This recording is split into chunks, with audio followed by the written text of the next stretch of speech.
إنا لله وإنا إليه راجعون. وفاة الصحفي رائد محمد في العراق، إليكم التفاصيل. حيث أعلنت وسائل إعلام عراقية رسمية وفاة الصحفي الرياضي العراقي بشكل مفاجئ، ما أثار حالة من الصدمة على مواقع التواصل الاجتماعي، إذ أن الرياضيون في دول الخليج لم يصدقوا في بداية الأمر نبأ الوفاة إلى حين تأكيده من قبل عائلته رسميا.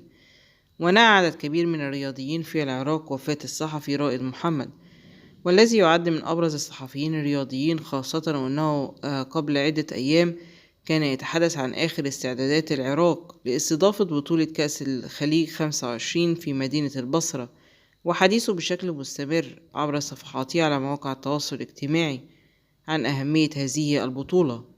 وكشفت وسائل الإعلام العراقية والنشطاء عن سبب وفاة الصحفي رائد محمد، حيث تعرض لنوبة قلبية مفاجئة آلمت به خلال ساعات مساء اليوم الأربعاء، ونقل على إثرها إلى مستشفى الكندي وسط العاصمة بغداد، إذ قام الأطباء بمحاولة إنعاشه، إلا أن محاولاتهم باءت بالفشل وأعلن عن وفاته رسميا.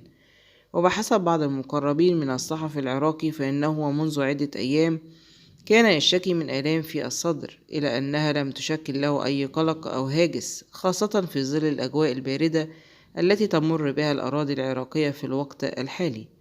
بشكركم على حسن استماعكم، والسلام عليكم.